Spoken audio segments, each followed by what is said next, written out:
tere, armas kogudus, head vaatajad ja kuulajad, õnnistatud maikuu viimast pühapäeva. Õnnistatud kolmainupüha. Õpetus kolmainsusest on läbi kiriku ajaloo tõenäoliselt kõige enam tekitanud lõhesi, lahknemisi, kuidagi mitmeti mõistmist. Ja see on keeruline teema ja võiks öelda inimlikult isegi mõistetamatu. Kolmaine õpetus püüab võtta kokku selle müsteeriumi, mida piibel siis erinevates kohtades otsesemalt või kaudsemalt esitab. Jumal on taevane isa, looja, esiteks. Teiseks, ta on Jeesus Kristus, Jumala poeg ja päästja. Ja kolmandaks, ta on püha vaim, kes tänagi meie keskel tegutseb ja meid pühitseb. Ja just eeskätt pühast vaimust tahan ma tänagi rääkida jutluses Viinapuu ja oksad. Algussõna jagab meile täna Marika ja muusikaga teenib kaasa Peeter oma klaverimänguga. Hea meel, et oled koos meiega. Me alustame Jeesuse Kristuse nimel.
Home. It's a difficult thing to define. Sometimes we think of home as a building, four walls, a familiar street, a place where memories were made. But if life teaches us anything, it is that a building alone cannot create a home. The text on a card that we chose for Alexandra on her recent move to her new home read, "Home is that precious place where your heart feels safe enough to live, to love, to grow, and simply to be. Home is where you are known, where your joys are shared and your burdens are carried, where people pray for you when you are weak, rejoice with you when life is good, and remind you who you are when you begin to forget. For 77 years, the Estonian Baptist Church of Toronto has been that kind of home for so many. Within these walls, children were dedicated and elders were remembered. Hymns were sung in Estonian, a language carried across oceans and generations. Tears were shed at funerals. Laughter echoed at fellowship tables. Prayers rose from weary hearts, and faith was planted, watered, and passed on. For many, this church became more than a congregation. It became a spiritual home. And now, as we come to the closing of this chapter, there is both grief and uncertainty, because whenever we leave a home, part of us wonders, where do we belong now? Perhaps some of us feel a little like strangers standing at the edge of an unfamiliar road. The rooms that once felt so familiar are changing. The routines that grounded us are ending, and we may quietly ask, where do we go from here? But maybe this moment also reminds us of a very important truth. Our deepest home was never ultimately a building or a congregation. Scripture reminds us that Abraham lived as a stranger on earth, looking forward to the city with foundations, whose architect and builder is God. Even the disciples learned that following Jesus often meant leaving their familiar places behind. The church has always been more than wood and brick. The church is people gathered around Christ. And if we are searching for a new home, spiritually, emotionally, even congregationally, then perhaps we must also remember to look for the right guide. When people search for a home, they often look for the best real estate agent. Someone trustworthy, someone who knows the way, someone who sees possibilities we cannot yet see ourselves. As believers, we already know the one who leads us home. Christ is still our shepherd. Christ is still our guide. Christ is still preparing places for his people. Jesus once said to his disciples, "Do not let your hearts be troubled. In my Father's house are many rooms." What a beautiful promise for a congregation standing at the threshold of change. The closing of a church is not the closing of God's faithfulness. The ending of one chapter is not the ending of the story. For 77 years, God has provided a spiritual home here.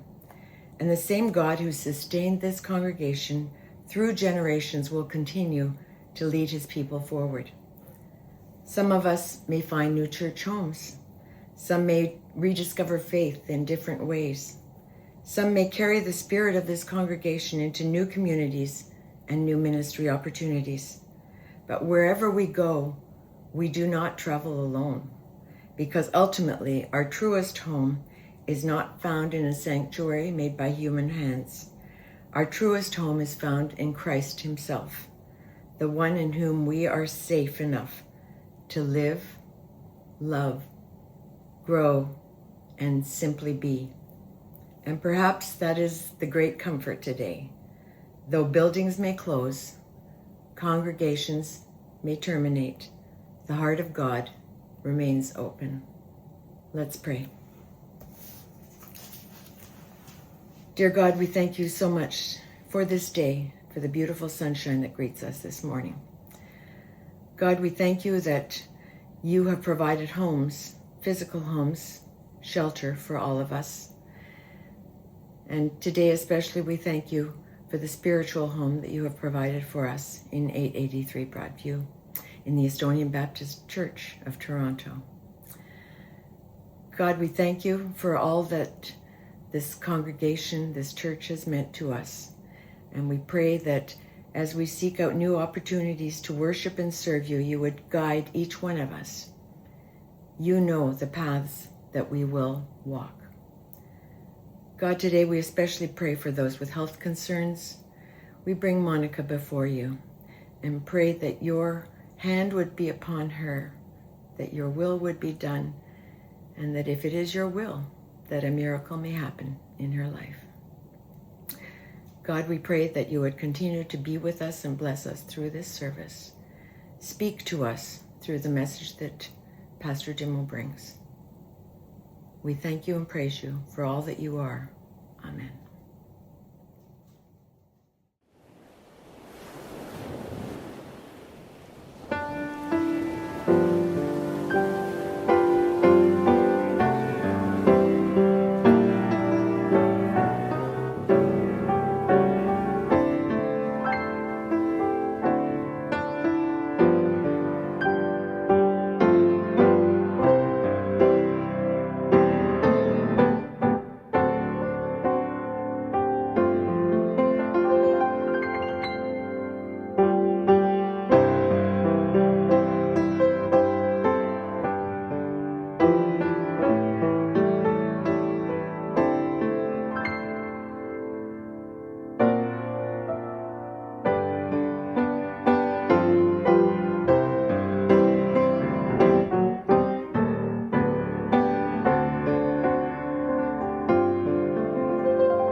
Täna tahan ma jagada ühte tuntuimat Jeesuse analoogiat või võrdpilti ja see jätkab kahel eelneval pühapäeval kõneaineks olnud teemat ja see on ühendus Jeesusega läbi püha vaimu kohaloleku.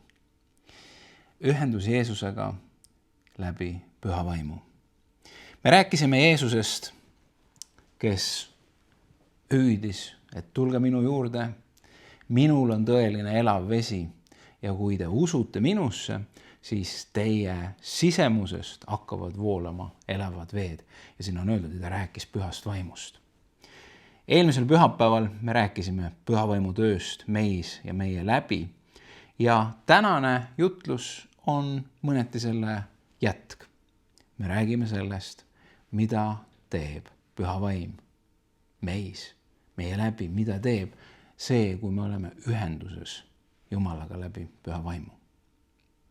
Kui Jeesuse jalatallad oleks 2000 aastat tagasi puudutanud mitte Iisraeli maad või seda Palestiina maad, vaid hoopis Eesti maad, siis ta ei oleks seda analoogiat või võrdpilti sellisena toonud. Sellepärast, et siin ses piirkonnas liikudes ja siinsetele inimestele rääkides oleks ta rääkinud tõenäoliselt õunapuust ja okstest. Aga olles Iisraeli rahva keskel, ta rääkis loomulikult viinapuust, viinamarjadest. Sellepärast, et need olid lihtsalt nii iseenesest mõistetavad, nii levinud. Ma ei tea, kas sa teadsid, aga viinamarjad on üldse kõige levinumad puuviljad maailmas. Kõige enam toodetakse või kasvatatakse, ei saa öelda toodetakse, kasvatatakse viinamarjasid näiteks Hiinas, Prantsusmaal, Itaalias, Hispaanias, ka Ameerika Ühendriikides. Viinamarja kasvatati juba vanas Egiptuses 2500 aastat enne Kristust. Viinapuu oli muistse Iisraeli sümbol ja kuulub ka tänapäeva Iisraeli rahvusliku sümboolika hulka. Viinamarjad on alati olnud Iisraeli põllumajanduse ja laiemalt majanduse keskmes. Iisraeli kliima lihtsalt sobib niivõrd hästi viinamarjade kasvatuseks. Viinamarjad on näiteks ka Iisraeli müntidel. Vanas Iisraelis oli üks väga oluline toode nimega viinamarja mesi, mida valmistati siis viinamarjadest ja neid siis keedeti nii kaua, kuni see muutus selliseks tarretiseks. Ja kui Iisraelis on, või ka piiblis kasutatakse väljendit, et voolab piima ja mett mingi maa, siis siin ei ole nii palju nendest mesilaste meest juttu, kui just sellest samast viinamarja meest. Lisaks on viinapuul väga tugev tähendus ka seoses templiteenistusega, sellepärast et Jeesuse aegse templis rippus sissepääsu kohal viinapuu, kuldne viinapuu, mis olevat siis Herodese kingitus Iisraeli rahvale. Ja see oli valmistatud peenelt põimitud kuldtraatidest ja helmestest. Ma ei tea täpselt, millal Jeesus rääkis selle tähendamissõna või võrdpildi viinapuust ja okstest. Kas see oli vahetult pärast pühaõhtu söömaaega ülemises toas? Oli see teekonnal Getsemani aeda, kui mööduti võib-olla mingisugusest viinapuust ja neid viinapuid jäi selle tee peale tõenäoliselt väga palju? Või kas mindi mööda templi sissepääsu juurest, kus oli näha see kuldne viinapuu, mille peale siis Jeesus ütleb, aga mina olen tõeline viinapuu. Siin te näete seda, aga mina olen tõeline viinapuu.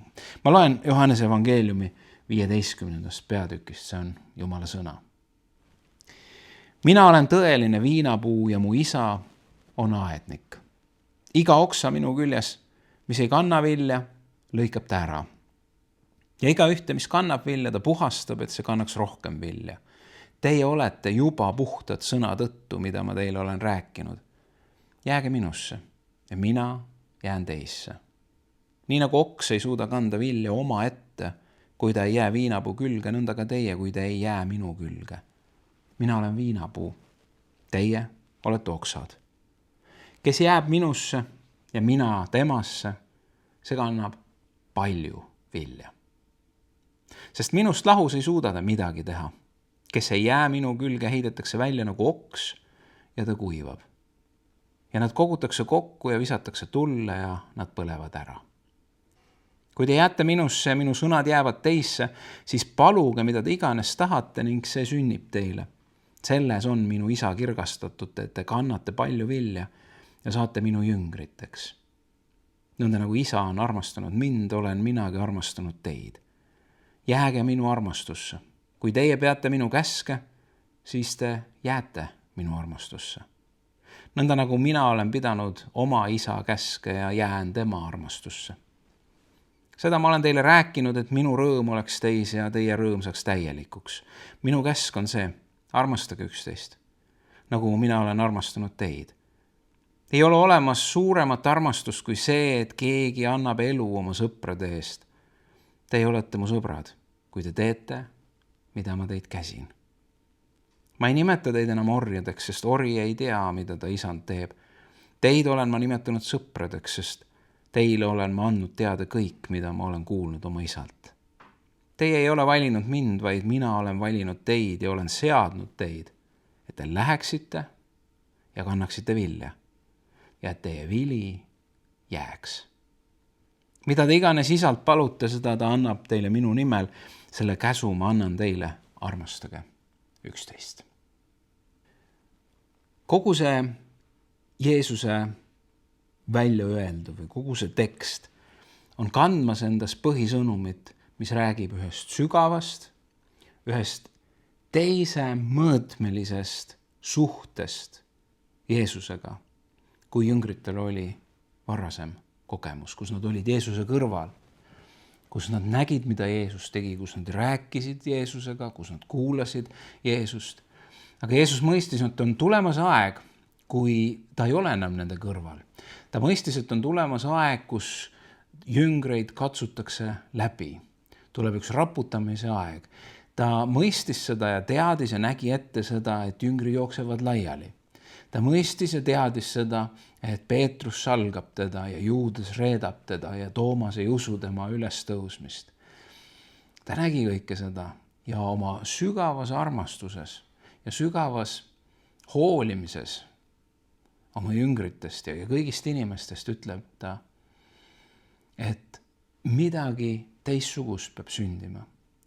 Et enam ei ole midagi välist, vaid tema tahab oma vaimu kaudu tulla oma laste sisse elama. Et tema järgijatest peavad saama need, kelles elab tema vaim, kes on nii üheks saanud temaga läbi püha vaimu. Kui me vaatame piiblit, siis me leiame seda mõtet päris mitmelt poolt. Oma ülempreestrikus palves palub Jeesus, et jüngrid oleksid üks temas ja üks omavahel. Midagi sarnast kui siin 15. peatükis. Aga ma ei palu üksnes nende eest, vaid ka nende eest, kes nende sõna läbi hakkavad minusse uskuma. Et kõik oleksid üks, nii nagu sina, isa, minus ja mina sinus, et nemadki oleksid meis. Et maailm usuks, et sina oled mind läkitanud. Ja mina olen andnud neile selle kirkuse, mille sina oled andnud mulle, et nad oleksid üks, nii nagu meie oleme üks. Mina neis ja sina minus, et nad oleksid täielikult üks, nii et maailm tunneks ära, et sina oled minu läkitanud ja et sa oled armastanud neid, nii nagu sa oled armastanud mind.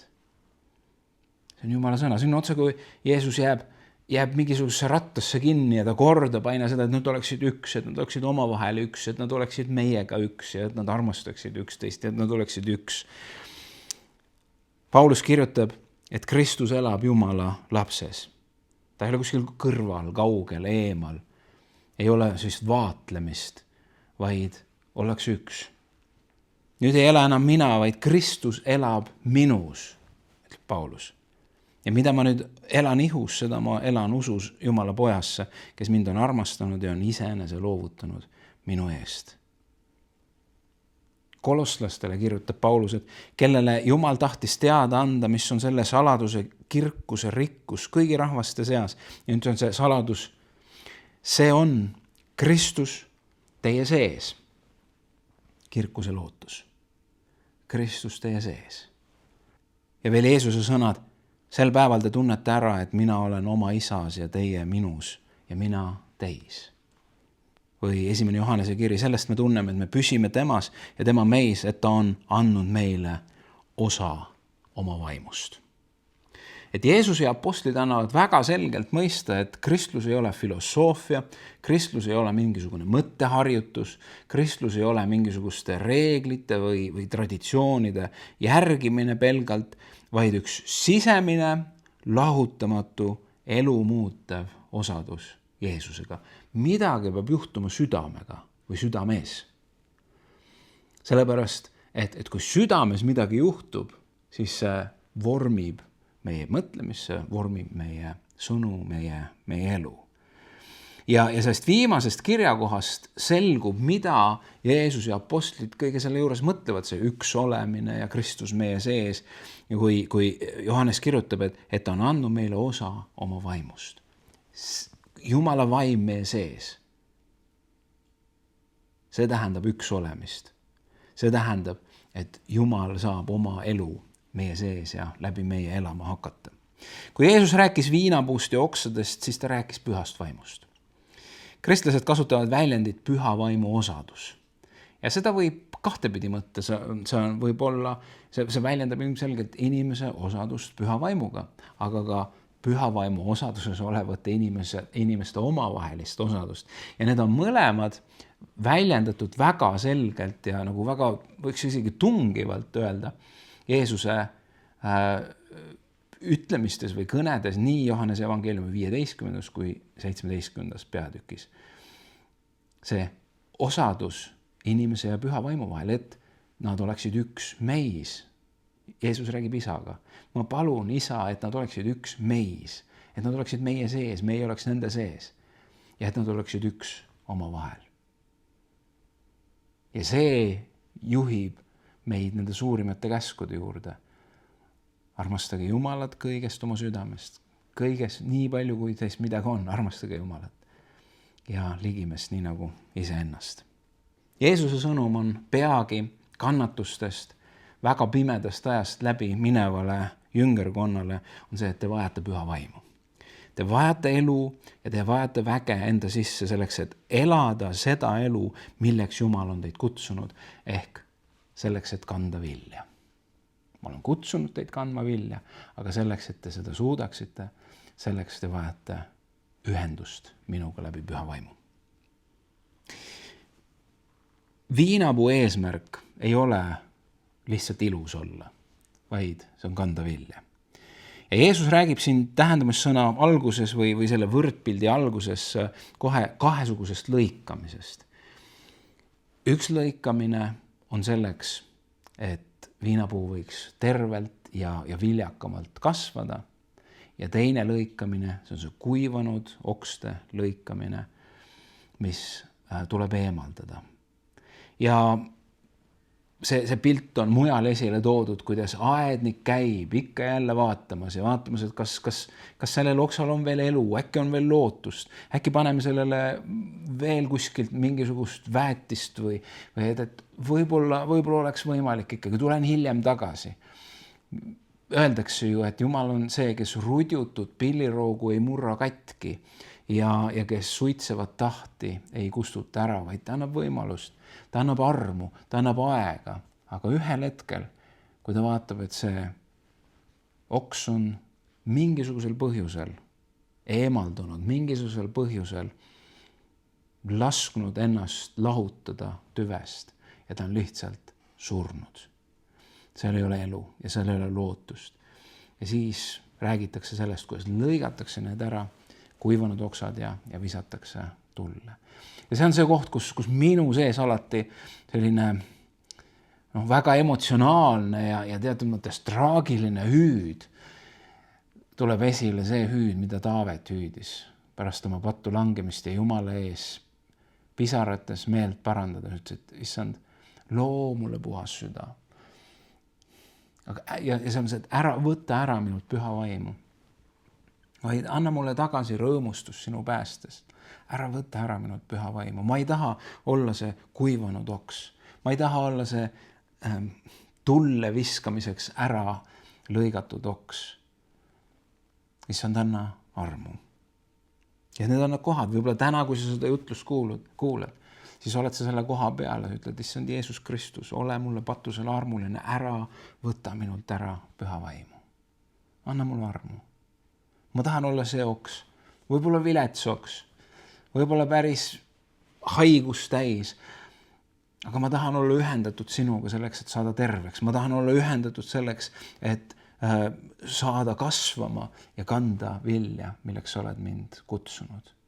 Aita mind selles. Ja ma usun, et Jumal vastab iga sellise palve peale ja tema on oma osa andnud selleks, et sa võiksid kasvada selles sügavas ühenduses selle viinapuuga ehk Jeesuse Kristusega. Ma tean, et kui rääkida viljast ja vilja kandmisest, siis lähevad meil mõtted kohe suurtele tegudele, mingisugusele edule, mingisugusele saavutustele. Võib-olla tulevad silma ette keegi, kes väga silma paistvaid viljasi kannavad ja neil on Jumala riigis siin juba maa peal nagu väga suured teened ja siis me muutume väga väikeseks ja tagasihoidlikuks. Mul ei ole mitte midagi, mina ei kanna võib-olla üldse vilja. Aga need sõnad siin, mis Jeesus ütleb ja mis ta räägib oma jüngritele, see ei ole ülesõhutamine veel suurematele tegudele, veel suuremale edule. Ma ei tea, veel suuremad numbrid, veel rohkem pange asju oma programmidesse ja nii edasi, veel suuremad usuhüpped.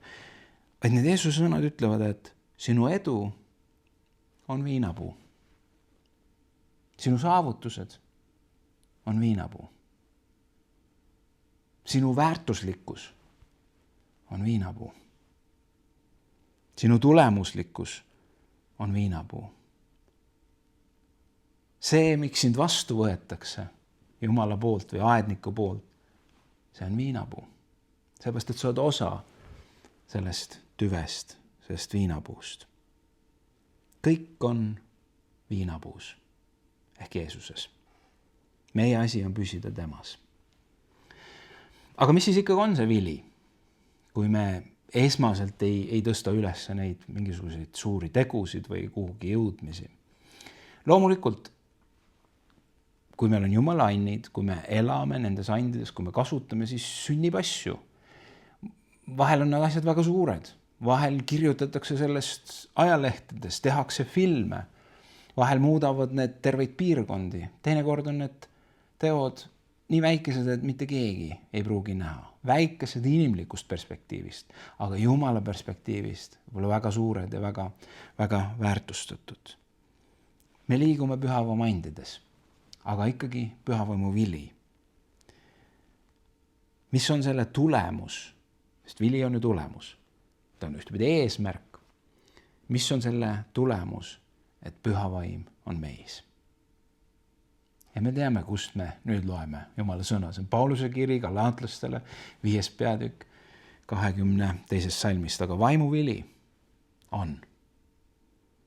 Ära mõtle nüüd on palju selliseid viljasid, 9 vilja, vaid üks vili, vaimuvili on armastus, rõõm, rahu, pikk meel, lahkus, headus, ustavus, tasadus, enesevalitsus. Millegi niisuguse vastu ei ole seadus. Jeesuse Kristuse omad on lihaliku loomuse risti löönud koos kirgede ja himudega. Kui me elame vaimus, siis käigem ka vaimus. Ärgem olgem auahned, üksteise ärritajad, üksteise kadestajad. Vaimu vili. Oled sa vahel mõtelnud, et see vaimu vili, see tundub nagu natuke liiga inimlik või liiga loomulik. Et see on natuke vähe üleloomulikku müsteeriumi kõiges selles. Et mõnes mõttes selliseid omadusi võib loetleda iga ka, ma ei tea, uusvaimsuse või eneseabi õpiku kokkupani ja neid leiab sealt. See tundub selline inimese karakteristika, kellega meil meeldiks koos olla. Meile meeldib selline inimene, kellel on sellised iseloomuomadused, nagu siin loetletud on. Aga ma usun, et see räägibki Jumala suurusest. See räägibki meie päritolust, see räägib meie autorist. Iga inimene teab, milliseks ta loodud on. Ta võib olla kommunist ja ateist või budist või ükskõik mis ist. Iga inimene oskab väärtustada armastust, rõõmu, rahu, pikameelsust, ustavust, lahkust, enesevalitsust, tasadust. See, mida Paulus kirjutab, on see, et kui püha vaim elab sinus, siis sinus on kõige selle allikas. Ja meie elu suurim õppetund ja kasvamise teekond on see, et kuidas saab aina nähtavamaks püha vaim sinu sees. See püha vaimu vili, see püha vaimu olemus, see püha vaimu karakter. Kuidas saab aina suuremaks reaalsuseks see, et nüüd ei ela enam mina. Mis see mina on? Loe sealt Galaatia kirjast eespool, mis on see lihavili. Aga nüüd ei ela enam see, vaid nüüd elab Kristus minu sees, mis on vaimuvili. Ja kui sa mõtled näiteks ka selle viinapuu ja okste loo juurde, siis kui räägib, kandke vilja, jääge minusse ja kandke vilja, siis sisuliselt ainuke konkreetne asi, mida ta selle vilja kandmisena esile toob veidi hiljem, on see, et armastage. Loomulikult see on palju rohkem, aga see on tähelepanuväärne, et ainuke selline konkreetne asi, et mida te nüüd teete, on see, et armastage üksteist. Hakake üksteisest pihta, küngrid omavahel, armastage, nii et inimesed vaatavad, vau, kust see armastus tuleb. Ja las see armastus voolata ka välja. Märkimisväärne on ka see, mida Jeesus lisab, kui ta on jaganud lõikamisest ja vilja kandmisest ja ma ei tea, kas jüngrid olid kuidagi muutunud selliseks kurvameelseks ja enesesse tõmbunuks, kui Jeesus räägib seal kuivanud okste lõikamisest ja natukene hirmutab. Ja siis ta lisab, et seda ma olen teile rääkinud, et minu rõõm oleks teis ja teie rõõm saaks täieliseks. Ehk, et oleksite rõõmsad. Jeesus teadis, mis ajad on ette tulemas, aga ta uskus ja teadis seda, et kõige selle sees saab olla üks taevane rõõm. Ja see taevane rõõm selle allikaks ei ole mõni huumorisari või hea nali, vaid see allikas on hoopis midagi muud. Jumala tahe on see, et me oleksime rõõmsad, sellepärast ta teab, et me ei leia iial rahu ja rõõmu, kui me püüame elada jumalikke standardeid, kas või seda vaimu vilja, kui me püüame seda elada oma inimlikust jõust. See on üks häda ja vaev. Ja me ei saa iial õnnelikuks või ei leia rahu ja rahuldust, kui me loobume otsimast kõike seda. Vaatame, mind ei huvita üldse see. Mulle meeldib see maailma vili palju rohkem. Ja kui me loobume püüdlemast selle jumaliku poole, siis Jeesus teadis, et see on täpselt samamoodi ühe õnnetuse, kurbuse, häda ja valu allikas. Ta ütleb, jää minusse. Las minu sõnad jäävad teisse ja teie rõõm saab täielikuks. Ma tahan, et te olete rõõmsad. Jääge minusse. Jää minusse ja sa kannad vilja ja see rahuldab sind ennast nii sügavalt. Jää minusse. Otsi võimalusi ja teid, kuidas minu sõna elavaks muutuks sinu elus ja kuidas see kasvaks sinu elus. Et elav vesi võiks voolata sinus ja sinu läbi. Et see võiks olla õnnistuseks sulle ja kõigile, kellega sa kokku puutud. Isa Ignatius Kissel on palvetanud nii. Armastav Jumal, sinu poeg Jeesus ütles jüngritele, mina olen viinapuu ja teie olete oksad. Aita meil olla juurdunud sinu armastusse ja juhitud Jeesuse eeskujust. Juhi meid meie sõnades ja tegudes, et need, kes on meie ümber, võiksid näha meis kaastunnet, andestust, lootust, mida Jeesus on meiega jaganud. Issand, tänu sulle, et sa oled meid kutsunud. Tänu sulle, et sa oled meid valinud, et me kannaksime vilja. Ja issand, me nii igatseme olla need oksad, keda sa lõikad, aga sellepärast, et me kannaks rohkem vilja. Täida meid oma vaimuga ja aita meid käia sinu kuulekuses ja sinu valguses. Amen.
Selline sai maikuu viimase pühapäeva virtuaaljumalateenistus Toronto Eesti Baptisti koguduses.